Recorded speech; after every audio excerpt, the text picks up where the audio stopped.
Hello guys, Kurumjar Mambu. Nasi video is the Rubik cube 3x3 gi third layer se kamai tor solve to gune only third layer katangi video ma samjage. First layer second layer ga yeng drimi ahan ba yeng video da ga ai gi amang de video yaw ramni first layer ka second layer ga solve to ga to club solve to yaw ran da si na tungana only third layer ka tang solve to ga video ni adi hor se ko sequence is the first layer second layer solve to re ko aduga third layer gida mukta seida nang hadi condition mari phangne ba condition mari hata ga seida only dot hata na ko sije only si katang leba hadi khon se yeng je si corner je ngoi only si the plus han yeng du ne ko aduna sije dot phang ba yai adu sona l shape phang ba yai sona l shape phang ba yai adu sona line katang phang ba yai aduga natang sona plus ona pura phang ju yai ko aduga 자, 참나야 받으시 내볼까? 자, 소환나 L 세 방구줘야 해. 소환나 L 세 방구줘야 해. 아두가 소환나 소환나 parallel 오이나 방구줘야 해. 소환나 라인 오이나 마야기 시나타바 사이클 시나타바다. 소환나 parallel 오이나 방구야 해. 아두가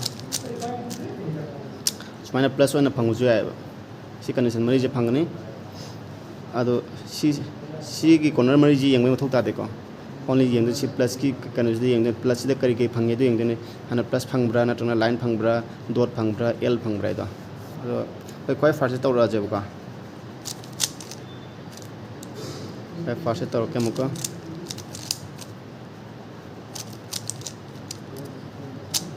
cha si dot la de ko si koi first si dot oina phange hai ta ga di when dot oina phangta nang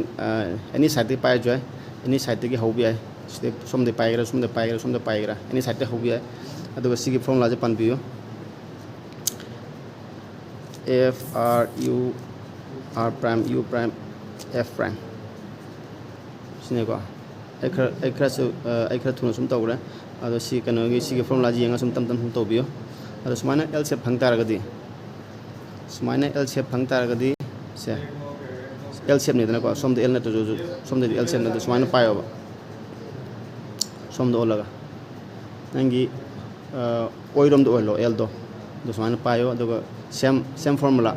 sumana targa f r u r prime u prime f prime do sidamo I shape tare haidi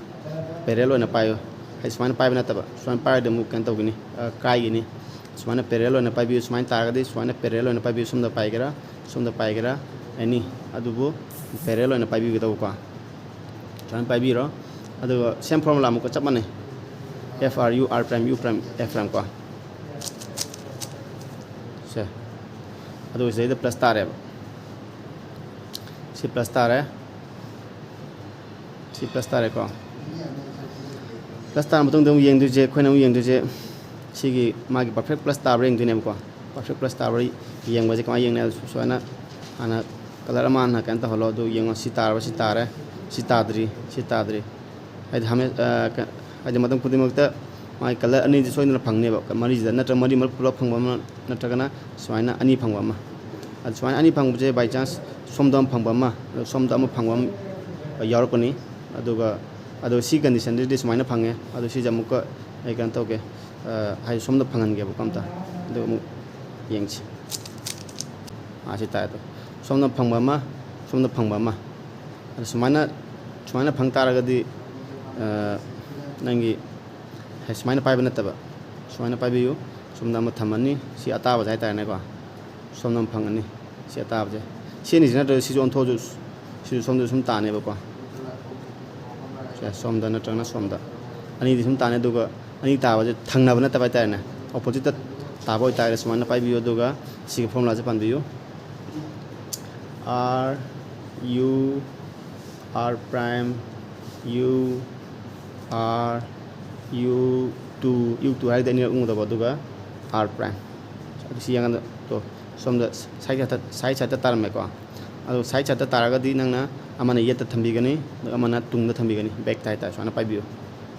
amana yetta amana tung da do ga same formula pan do ne ko se do suana amtang lay riga yang biu nang sida perfect plus tar mani perfect plus tar ko se si perfect plus tar ko ngau je tam to biu ji formula tam pan biu ado si perfect plus tar matung da khai first yang du je corner jong yang ani si perfect plus tar loi kare ado ji yang du je corner mari ji yang du ne ko corner mari ji yang du ne khai adu khone corner mari ji yang wa tam da kari han yang gani ha ba tam da nangi corner je magi haidi magi kano je magi position je han chumbreng du ne ba position chumbra hai ta ga di samna ha ba da sida position chumba amti yaudre sida position chumba amti yaudre ba haidi kai gina di haidi by chance da red ka yellow ga blue ga oiraga sida twisted oi boy ta ga di adu dune position chumba ai je aduga color di chap manan ta driba adubu magi position chumba hai ta ne ko dumbo oi de sida amta ta de magi position loina lali position amda chunda du aduna sumba any tadraga dinang any jaga de hobade somde hogera any side te hobu position chumbat phangdraga di ado ayama hana hai position ama hana tala kan yeng jebu ko ado swana phangdraga di any side te paira do gasi ko formula je pan biu hai di tam sum to biu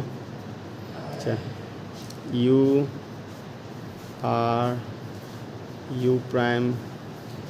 l prime u r prime u prime l simu yang position ta reng ato to zaman ta re to zaman ta re ko sidi position da na ti sidi loina chap mana ta sidi full ta re ko sidi ado som atai ji ta reng si sida kai ke lebam thoi sida red ka yellow ga green ga lebam thoi ado sida di green ga yellow ga orange ga lai sala do sidi position chumde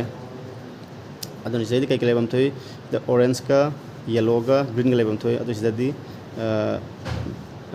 orange ka blue ga yellow ga lai sala ado sidi position chumdri